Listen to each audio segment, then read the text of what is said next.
E aí pessoal, tudo bem com vocês? Bem, nós vamos dar continuidade agora ao vídeo 2, tratando a respeito do livre-arbítrio. No vídeo 1 nós só conceituamos, e aí nós tratamos mais precisamente da ideia do livre-arbítrio, tanto do ponto de vista da teologia cristã, da Bíblia, como também do ponto de vista filosófico. Até mesmo na filosofia isso também ainda é muito questionado, muito trabalhado, muito discutido. Então assim, o que eu pensei para hoje é em nós trazermos um pouco do livre-arbítrio na história, um quadro geral. Para você entender melhor o livre-arbítrio, não é só pegar um tema específico e jogar ali a ideia, o conceito, a terminologia e procurar na Bíblia ou na teologia em si o que é o livre-arbítrio. Não é bem assim. Se nós pegarmos a ideia do conceito, levarmos para a história e de forma assim bem resumida, não precisa se aprofundar muito, trazer até os dias de hoje, fica mais fácil a sua compreensão. Porque, querendo ou não, ele é um tema que quando você enxerga em um quadro maior, um quadro geral, a sua compreensão melhora bastante. Até porque a questão do livre-arbítrio, ele é algo muito importante e muito estudado, muito discutido nas academias, nas universidades teológicas principalmente, no que se refere ao assunto, ao conteúdo da sistemática sobre salvação, sobre soteriologia. Então assim, em um quadro maior, eu quero que vocês acompanhem aqui comigo a respeito do livre-arbítrio na história. Por exemplo, eu preparei aqui um slide bem simples para a gente acompanhar, tipo um roteiro, e acredito que vai ficar melhor a compreensão. O livre-arbítrio, ele começa a ser melhor discutido na teologia patrística, os pais da igreja, o início da teologia no seu sentido mesmo erudito, na sua literatura propriamente dita, que esse momento histórico, que é antes da Idade Média, ele inicia-se mais ou menos no século II ao século V, século VI, não mais do que isso. E a patrística, ela tem como uma das principais características a discussão da teologia no que se refere à fé e razão, uma tentativa de unir. Tem também a questão de Platão, né, a filosofia platônica, porque ela vai tentar trazer um sentido filosófico. Nesse período acontece também criação de dogmas. Perceba que a filosofia, a teologia patrística, os pais da igreja, por exemplo, eles vão pegar ali final do século I para o século II, no sentido de tentar organizar a cristandade, as doutrinas, a síntese da fé, os credos. É uma tentativa de organizar os conteúdos, que dá certo, de certa forma dá certo, deu certo. Mas não foi fácil, porque quando você vai mesmo para a Bíblia, por exemplo, em Atos dos Apóstolos, você já vê nos Evangelhos, nas cartas paulinas, por exemplo, você já vê uma briga muito grande sobre várias situações da época de Jesus, como a própria questão de Cristo, a sua natureza. Você vê muitas heresias, e é nesse período, digamos que não somente nesse período, mas começa aí que há toda uma discussão, todo um debate, concílios, para derrubar heresias e para formar, para organizar os dogmas, a cristandade no seu sentido literário propriamente dito, que é justamente a ideia do que é a teologia cristã. Isso não é nada fácil. Esse período durou vários séculos, como vocês estão vendo, e eu diria que é a base aí, o início de tudo é aí. Então assim, houve a tentativa de unir a fé e a razão, né? O racional com o religioso. Houve a influência forte da filosofia de Platão, mas não somente de Platão. Houve inúmeras tentativas e organizações das doutrinas, como síntese da fé no seu sentido apologético, e a filosofia sempre estava no meio. Muita gente não sabe, mas o cristianismo em si, ele nasce numa sociedade, num berço oriental. Muitas pessoas acreditam que o cristianismo ele é ocidental, mas ele não é ocidental. A sua filosofia, digamos assim, ele é ocidental. O seu pensamento, ele se prevalece bastante aqui no Ocidente. Mas o seu surgimento, as suas raízes, que saem do judaísmo, ele é oriental, nesse sentido. Então, assim, vários teólogos começaram a se destacar na patrística, nesse período, como, por exemplo, Agostinho, né, que é o bispo de Hipona, o Santo Agostinho, Tertuliano e Justino, mas com muitos outros. Esses são só alguns destaques, é só para você ter uma ideia da época, né, tentando contextualizar. E, já entrando na questão do livre-arbítrio, um teólogo também importante da época, apesar que as suas ideias foram combatidas e foram consideradas heresias, se chamava Pelágio. Ele negava a transmissão do pecado de Adão a todos os seus descendentes, considerando a alma como inocente ao nascer. Ou seja, lembra lá do vídeo 1, da parte 1, em que nós falamos que realmente todos concordam, todos que eu estou querendo dizer os pensamentos mais fortes na teologia cristã. Eles concordam que eu não me lembro se tem algum outro pensamento contrário nesse caso. Eles concordam que Adão e Eva e os anjos eram os únicos que tinham livre-arbítrio. Isso daí não há divergência. Só que para Pelágio, sobre essa questão do livre-arbítrio, após a queda de Adão, o homem nasce ainda inocente. Para Pelágio, o homem nasce sem pecado. É como se a natureza, após Adão, após o pecado original, a natureza não fosse pecaminosa para com os descendentes. Então, assim, o pecado, na visão dele, ele surgia da socialização, do convívio pessoal, do convívio em sociedade. Ele também ensinava que a salvação era alcançada por esforço, né, como vocês estão vendo, e que o homem tinha total livre-arbítrio e responsabilidade individual. Ou seja, para Pelágio, o homem continua com livre-arbítrio e, além disso, nasce inocente. Ele não nasce pecador. Porque o pecado, no modo dele de enxergar, de compreender, era algo que surgia da socialização, da convivência com os outros semelhantes. Nesse mesmo período, um teólogo também muito forte, muito inteligente, da qual combateu as ideias dele sobre o livre-arbítrio, foi Agostinho. Agostinho tem algumas obras que tratam a respeito do livre-arbítrio e de muitos outros conteúdos que são muito importantes para a época e para nós hoje, para compreender também. Ele dá um fundamento, ele dá uma base boa nessa parte teológica, como, por exemplo, Cidade de Deus e Confissões. Para você ter ideia, os pais da igreja, os teólogos dessa época, eles levavam essa situação tão a sério, comparando com hoje, que a devoção era muito grande. Não é à toa que eles ficaram conhecidos como santos. Não é que eles não tinham pecado, a ideia não era essa. Mas a vida deles, para o que eles acreditavam, nesse sentido religioso, a devoção era tão grande que eles faziam obras, para você ter ideia, só em base de orações. Você pode pesquisar as filosofias e as teologias da época, de muitos desses pais da igreja, que muitas obras, muitas erudições eram só orações dele. Você já parou para imaginar nisso? Então, assim, enquanto Pelágio dizia que o homem nascia inocente e com livre-arbítrio, Agostinho já ensinava que o pecado original, ou seja, o pecado de Adão, afeta toda a raça humana. Somente pela graça de Deus, que é a graça comum e a salvífica aqui, que vai entrar em jogo também, por meio da fé, que o homem poderia ser salvo. Quando se fala de salvação, é graça salvífica.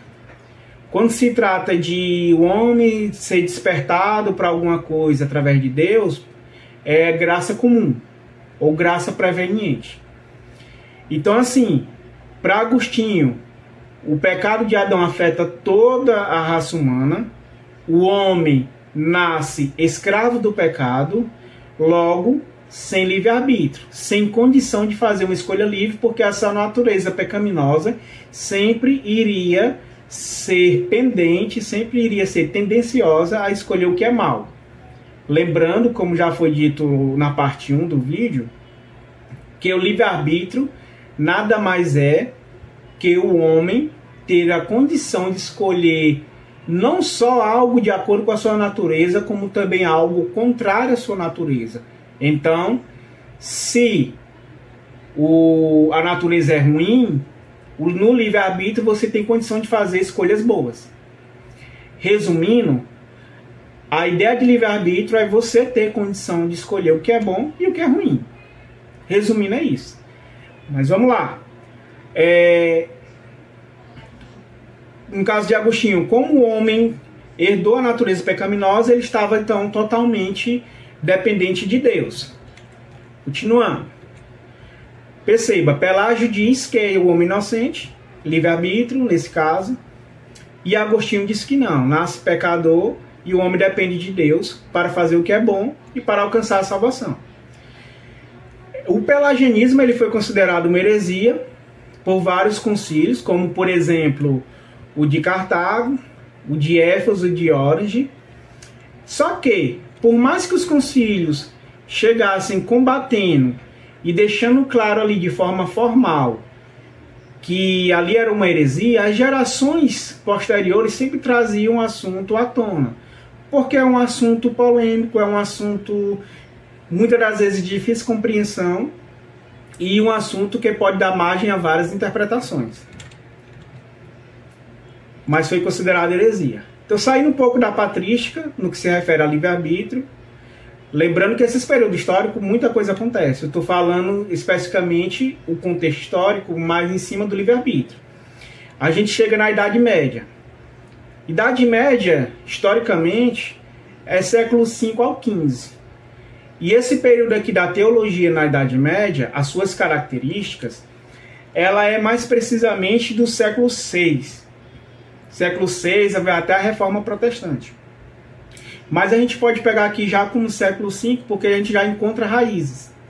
Então, assim, algumas características importantes da teologia na Idade Média, uma delas é a escolástica. A escolástica é também aquilo que foi dito lá na patrística, a tentativa de unir fé e razão. Só que nesse momento começa a surgir universidades e escolas teológicas e filosóficas, por exemplo, para que isso fosse organizado e para que isso fosse feito de uma forma mais eficaz. Então não era só o fato de, vamos tentar aqui, vamos fazer um concílio e tal, não. Passar a existir academias para se estudar o assunto de uma forma mais rigorosa e tentar unir fé e razão. E aí com certeza entra filosofia e teologia. Outra característica importante, não só da época da Idade Média, mas também da teologia, é o teocentrismo, né? Deus no centro, e não o antropocentrismo, que seria o homem no centro. Isso vai ser lá para a Idade Moderna. A influência aristotélica, ela passa também a ajudar. A filosofia de Aristóteles, ela passa a ajudar porque ela traz todo um fundamento para organizar o quadro, organizar as ideias, organizar os conteúdos. Querendo ou não, quando a gente estuda a Bíblia, principalmente na parte sistemática, exemplo do que é sistemático, cristologia, sobre Cristo, pneumatologia, sobre o Espírito Santo, bibliologia, sobre a Bíblia, o estudo da Bíblia, teologia, o estudo sobre Deus, a pessoa de Deus, hamartiologia, sobre o pecado, antropologia, o homem na Bíblia, no seu sentido de natureza, antropologia bíblica, escatologia, sobre o futuro. São vários conteúdos, e todos eles têm suas bases filosóficas, todos eles têm sua influência filosófica. Porque a filosofia, ela não pode ser tida, nem aqui e na minha opinião, em nenhum momento, como algo negativo. Porque ela é racional, ela é discursiva, ela é dialética. Na filosofia, a gente consegue organizar ideias no sentido lógico. Só que, quando se trata de Bíblia, de religião e de fé, há muitos momentos que não tem como ter uma lógica. Porque vem a questão do sobrenatural e também vem situações em que não foi revelado para nós. O que está ali é o que foi revelado e pronto. Há muito do que a gente não sabe e que talvez só iremos saber em algum momento escatológico. Então, a influência aristotélica, a teologia, ela estava meio que lá no topo da hierarquia das outras ciências, ao ponto de deixarem acima da filosofia, e também nesse período continua o combate às heresias. Algumas das características. Então, assim, alguns famosos na época resgataram obras de Agostinho, ideias de Agostinho, de Tomás de Aquino. Tem o Alberto Magno, que era o mestre de Aquino. Aquino é um dos teólogos muito forte na teologia católica apostólica romana. Tem o Boaventura, tem o Orkman, não sei a pronúncia correta, dentre outros. São muitos. Então, assim, na Idade Média, passa a surgir o que eles entendem, e nós, como semi-pelagianismo. Na patrística, nos pais da igreja, havia o pelagianismo. O homem nasce inocente, o pecado vem pela socialização. Então há livre-arbítrio nessa linha de raciocínio. Agostinho vem e diz que não, o homem nasce pecador, devido ao pecado original. Não há livre-arbítrio, porque o homem passa a fazer escolha de acordo com a sua natureza. O semi-pelagianismo é a tentativa de unir as duas coisas. O pensamento de Pelágio e o pensamento de Agostinho. Ou seja, o homem de fato nasce pecador no semi-pelagianismo, mas não ao tal ponto de não ter condições de tomar uma escolha livre. Que é justamente o que a Igreja Católica Apostólica Romana pegou para ela, mas não somente ela. O homem, ele nasce pecador, mas o pecado não afetou o livre-arbítrio. Então o homem pode escolher. Ele pode escolher, por exemplo, ser salvo ou não ser salvo. Compreende? Continuando.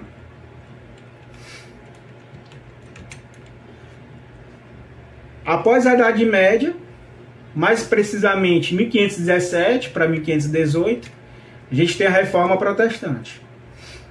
A Reforma Protestante, para quem lembra, na escola, por exemplo, ele é um momento de mais um cisma, mais uma divisão dentro da Igreja Católica Apostólica Romana.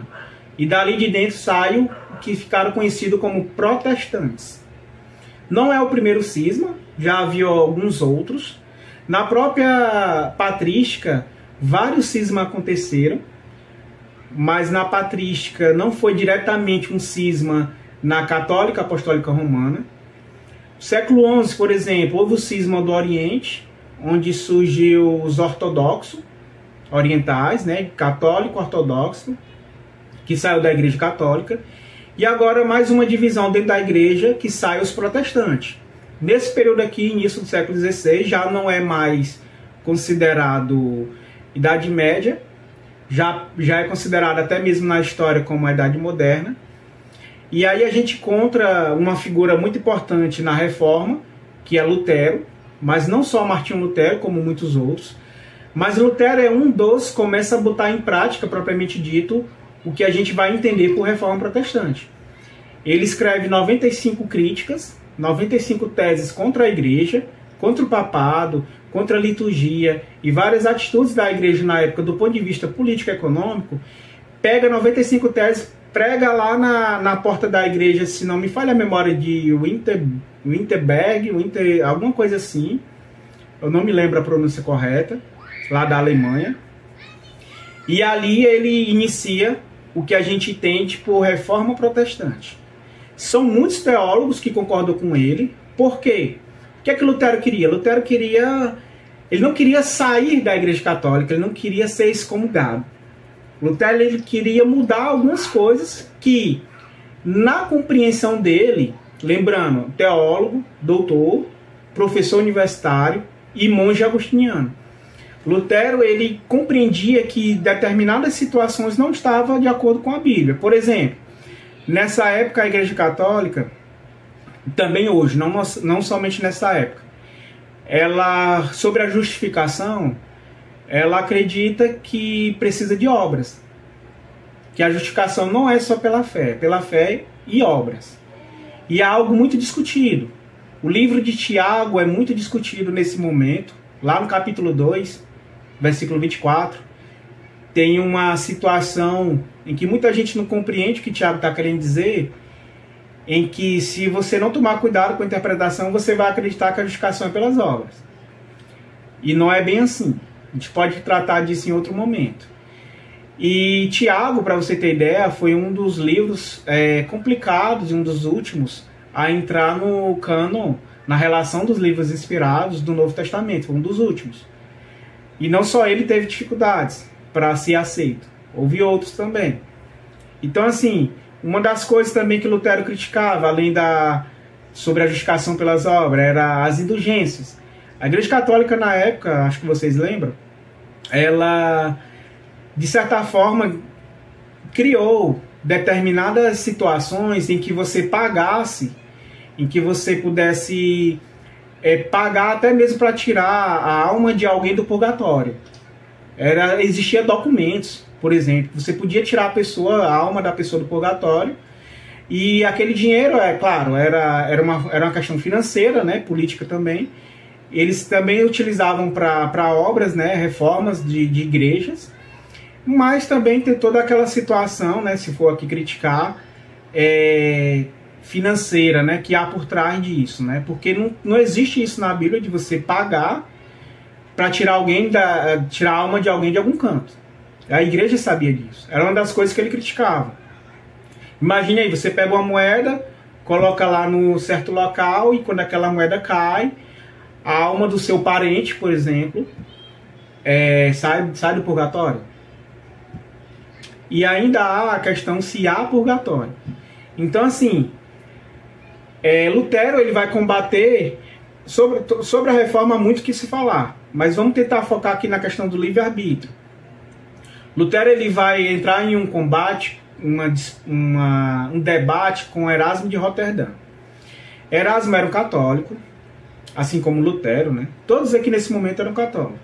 Católico, apostólico, romano. Porque os protestantes também são católicos. Católico significa universal, apostólico vem dos apóstolos, e romano que era de Roma. E protestante porque sai da reforma.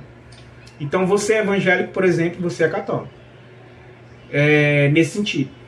Então, assim, Erasmo, ele era católico, ele simpatizava com as ideias assim, de Lutero, mas Erasmo, ele era semi-pelagiano. Ele acreditava assim, que o pecado afetou a humanidade, o pecado de Adão, mas não ao ponto de o homem perder a condição de fazer escolhas livres. E Lutero combateu isso, tem até uma obra dele, eu não me lembro a pronúncia no latim, mas é o arbítrio escravo. E foi utilizada para combater as ideias de Roterdã e do semi-pelagianismo. Então, assim, além de Lutero, a gente vê outros reformadores na época, como Calvino. Calvino vai se destacar bastante lá em Genebra, Suíça. A gente também vê o anglicanismo, que o Henrique VIII, o rei da Inglaterra, ele passa a ser adepto também da reforma por algumas situações em que a igreja não aceitou ele casar com Elizabeth, se não me falha a memória, mas isso é um outro assunto, senão eu não vou sair da reforma. E resumindo, o semi-pelagianismo foi combatido e Lutero continuou com a sua ideia que já era lá de Agostinho, né, que o homem não tem o livre-arbítrio, propriamente dito. E passa Lutero, vem uma segunda geração de reformadores, e quem assume é Calvino. Calvino passa a liderar. Não é à toa que, após Calvino, praticamente toda a Europa ela passa a ser calvinista. Porque conseguiram, de certa forma, compreender a teologia de Calvino, seus escritos, e os seguidores de Calvino, os calvinistas, eles conseguiram, de certa forma, defender bastante os pensamentos polêmicos da época, mas são sempre questionadores, são sempre algo que não vai entrar num consenso. Por exemplo, hoje, teologia reformada, calvinistas, no que se refere a alguns conteúdos, como a salvação, eles são a minoria. O que não significa dizer que estão totalmente incoerentes ou errados. Mas o que o pensamento na teologia que cresceu bastante foram os pensamentos de Armínio, no que se refere à salvação, os arminianos. Vamos já ver o que é isso. Então, assim, uma das grandes diferenças de Calvino com outros teólogos na época é que Calvino ele parte sempre da ideia da soberania de Deus. E ele considera que a humanidade está prejudicada com a natureza do pecado. Consequentemente, se a natureza é pecaminosa, a nossa liberdade, o nosso livre-arbítrio, ele está comprometido. E está comprometido também com o mal. Ao ponto de que o homem, por si só, nada de bom pode fazer. Precisa-se da graça de Deus, a graça comum. Lembra da graça comum? O sol nasce para todos, por exemplo. A chuva é para todos. É uma ideia de graça comum. Essa bênção de Deus para todos. Somente com a ação de Deus que o homem pode fazer o que é bom. Vamos lá, continuando aqui. Chega um momento, mais precisamente no início do século XVII, que alguns teólogos, alguns estudantes e alguns pesquisadores na época, seguidores de um teólogo, que esse teólogo vem após Calvino. Quando Calvino morre, esse teólogo, se não me falha a memória, que é Jacobus Arminius, daí que vem a questão do arminiano, ele era calvinista, mas ele, em algumas situações, como a parte da salvação, o conteúdo de soteriologia, ele pensa diferente de Calvino. Por quê? Calvino, ele parte da soberania de Deus, como foi falado há pouco tempo. E Armínio parte do livre-arbítrio. Para Calvino não existe o livre-arbítrio. O que existe é uma outra situação, que a gente vai tratar isso em outro vídeo, que é sobre a livre agência. E para Armínio não. O homem, ele pecou, o homem ele é depravado, sim, com o pecado, mas o seu livre-arbítrio não foi comprometido. Ou seja, ele continua com o livre-arbítrio. E aí morre Calvino, Arminius tinha mais ou menos 4 anos, que é ali ainda no século XVI, na segunda metade do século XVI. E aí Armínio, mesmo calvinista, alguns escritos, morre Armínio, e os seus seguidores, eles pegam os escritos, pegam aquela ideia de Arminius, que era professor também, né, professor de teologia, professor universitário, pega seus ensinamentos e começa a chegar a uma conclusão de que a Europa, os calvinistas, a teologia reformada, no modo geral, está equivocada com a compreensão bíblica. E aí o que é que os arminianos, os seguidores de Armínio, fazem? Eles levam essa questão, alguns questionamentos, para a principal igreja lá de Holanda, ali conhecida como Sínodo de Dort. E ali eles querem uma oportunidade para mostrar a compreensão deles, principalmente sobre o livre-arbítrio. E, querendo ou não, esse conteúdo, ele vai de encontro à questão da salvação. É por isso que eu estou trazendo esse levantamento histórico, mesmo de forma bem resumida e tentando falar na linguagem mais fácil possível para melhorar a compreensão, para chegar nesse momento e você entender todo esse tema como ele é complexo, o livre-arbítrio. Porque ele vai de encontro à questão de ser salvo e não ser salvo, na compreensão bíblica. Dentre outras coisas, mas o principal seria isso. Porque o foco, querendo ou não, quando você vai para a Bíblia, é a questão da salvação. Então, assim, Os arminianos, eles ficam conhecidos nesse momento aqui no Sínodo de Dort como os remonstrantes, porque eles trazem uma remonstrância sobre a ideia calvinista, a ideia da teologia reformada, e aí eles desenvolvem 5 pontos, que são 5 pontos arminianos, para discutir o que de fato é o livre-arbítrio e tentar defender a ideia deles.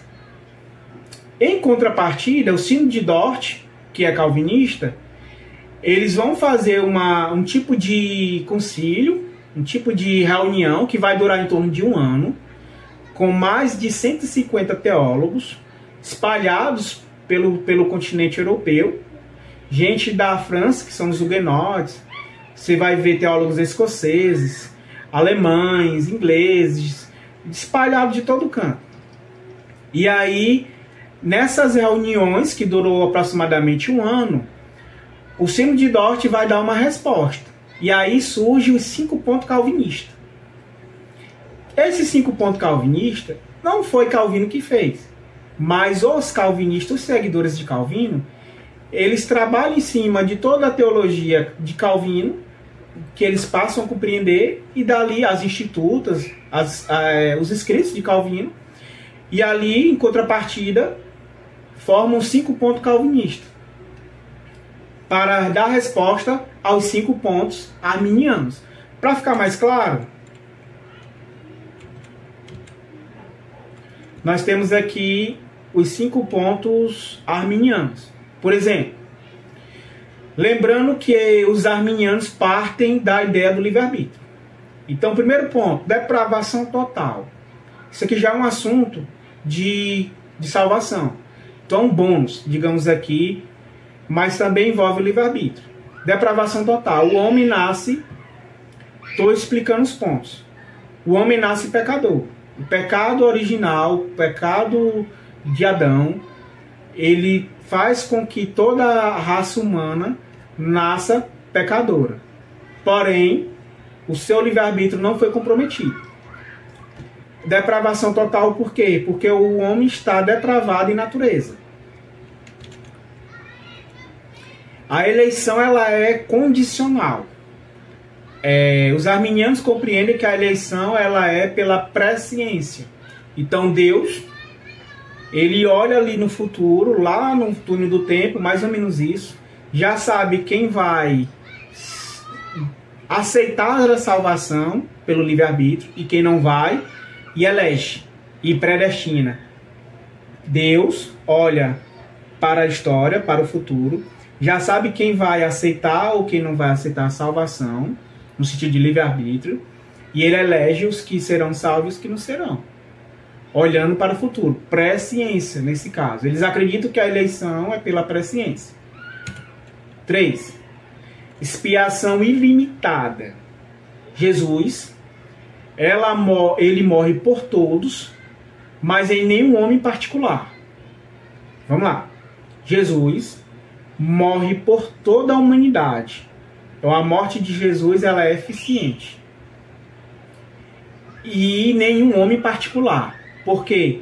Porque a morte de Jesus ela vai alcançar aqueles que aceitaram serem salvos. Mas a morte de Jesus ela é, nesse sentido, eficiente. Ela é por toda a humanidade. Ela tem efeito para toda a humanidade. Então, nesse sentido, morre por todos. A graça ela é resistível. O homem consegue resistir à graça de Deus. Deus está lá tentando, te converte, aceita, cabra safado, cabra ruim. E o homem está lá, não, Senhor, não quero agora, eu não estou afim, deixa eu curtir minha vida, deixa eu viver minha vida. Ou seja, a graça de Deus, o homem consegue resistir, por causa da natureza pecaminosa. E o quinto e último ponto, cair da graça. Ou seja, o homem pode perder sua salvação. O homem pode ter aceitado a salvação, pode ter sido eleito.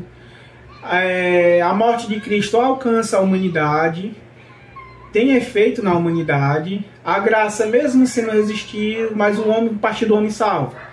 Mas se ele não perseverar até o fim, ele cai da graça. No que ele cai, ele perde a sua salvação. Esses são 5 pontos arminianos. Em contrapartida, haverá os 5 pontos calvinistas, que eu não faço questão de tratar ele agora. O vídeo vai ficar muito longo, cansativo para muita gente, mas resumindo é isso. Então assim, vamos para a Bíblia e analisar alguns textos que ajudam na compreensão do livre-arbítrio e na defesa do livre-arbítrio, para quem acredita que o homem tem o livre-arbítrio. Gênesis 2, 16, 17, aquele contexto lá de Adão. E o Senhor Deus lhe deu esta ordem: de toda a árvore do jardim comerás livremente, mas da árvore do conhecimento do bem e do mal não comerás. Porque no dia em que dela comeres, certamente morrerás. Esse texto não há o que questionar sobre o livre-arbítrio, porque até aqui Adão não pecou. Então Adão está com o seu livre-arbítrio, está com a sua condição, de certa forma, de comer ou não comer, dependendo da sua linha teológica, da sua linha de raciocínio. Mas, via de regra, há o livre-arbítrio aqui, ninguém vai questionar isso. Ele tem capacidade de não comer e não comer. Foi dada a ordem. Nesse sentido, até porque ele não pecou ainda. Nesse caso, ele não tinha comido ainda o fruto. Outro texto. Deuteronômio 30, 19. Esse ara é Almeida Revista Atualizada, uma versão bíblica. Os céus e a terra tomam hoje por testemunhas contra ti, que te propus a vida e a morte, a bênção e a maldição. Escolhe, pois, a vida, para que vivas, tu e a tua descendência. Se você analisar só esse versículo, não precisa necessariamente agora ir para o contexto, mas há interpretações diferentes. Está bem claro que o homem pode escolher aqui, nessa situação aqui, desse texto, desse contexto, entre a morte e a bênção, e a vida, entre a bênção e a maldição. E aí é orientado o quê? Escolhe, pois, a vida. Ou seja, você tem a bênção e a maldição, a morte e a vida, mas você tem condição de escolher. Se tem condição de escolher, é livre-arbítrio. Josué 24:15. Porém, se vos parece mal servir ao Senhor, escolhei hoje a quem servais. Se aos deuses a quem serviram vossos pais, que estavam da além do Eufrates, ou aos deuses dos amorreus em cuja terra habitais. Eu e minha casa serviremos ao Senhor. Eu e minha casa serviremos ao Senhor. Já foi uma decisão. E no começo do versículo, escolhei a quem servais. Se é a Deus ou ao Senhor, né? Jeová, Yeová, Yahvé, ou a outros deuses. Então são vários textos. Vou pegar aqui mais alguns. Não vou ler todos. Vamos pegar aqui alguns. 1 Coríntios 6:12. Todas as coisas me são lícitas, mas nem todas as convêm. Todas as coisas me são lícitas, mas eu não me deixarei dominar por nenhuma. Não me deixarei dominar por nenhuma. Aqui não é só uma questão de decisão. Não é só uma questão de decidir, de liberdade. Mas é uma questão também de força. Seja uma força de vontade, seja uma força da graça de Deus. Mas eu não me deixarei dominar por nenhuma. Vamos aqui para Provérbios. Provérbios 3:31. Não tenhas inveja do homem violento, nem escolhas nenhum dos seus caminhos. Não tenha inveja de quem é violento, do agressivo, e também não escolha nenhum dos seus caminhos. Livre-arbítrio. Senão estaria orientando a escolher. Então há vários textos. Nesse slide que vocês viram, se vocês quiserem eu posso deixar na descrição. Há vários textos, assim como outros textos que não estão aqui, a respeito do livre-arbítrio. Vocês podem pegar, anotar, fique à vontade. Então, conclusão. Essa parte 2, resumindo, tratamos do livre-arbítrio um pouco na história, na patrística, na Idade Média e até a Reforma Protestante, e fomos para a Bíblia.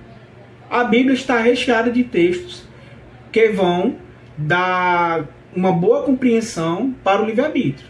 Assim também como há textos para aqueles que não acreditam no livre-arbítrio. E aí, é contradição? É paradoxo? Nenhum nem outro. Vai muito da compreensão textual, vai muito do que o contexto quer dizer, vai muito da argumentação, vai de uma série de coisas. Particularmente, nem tudo da Bíblia vai ser compreendido em sua totalidade. E nem tudo da Bíblia haverá consenso. Mas isso não impede de nós estudarmos, compreendermos da melhor forma possível. E isso também não é ponto X no que se refere à salvação do ser humano. E é normal. Isso é normal.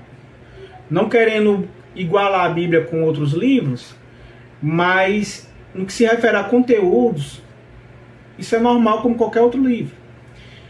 O importante é que esses questionamentos não venham ferir o ensino de Jesus, o ensino apostólico, o ensino tanto da antiga como da nova aliança. Então, assim, há coisas que não estão reveladas, há as coisas que são muito filosóficas, não só teológica, e aí exige sim um estudo, um aprofundamento para uma melhor compreensão. Nessa melhor compreensão, tudo fica mais tranquilo, tudo fica mais transparente. Mas há coisas que não haverá consenso. Eu espero que você tenha gostado. Se você gostou, ajuda, curte o vídeo, compartilha, se inscreve, inscreva-se no canal para ajudar.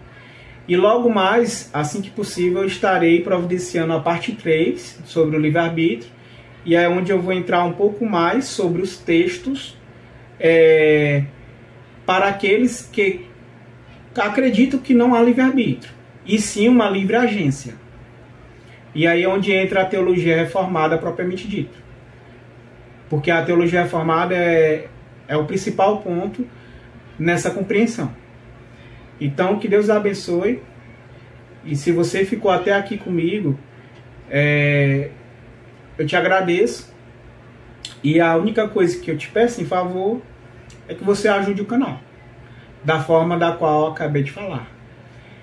E é isso. Fica com Deus. Tchau, tchau.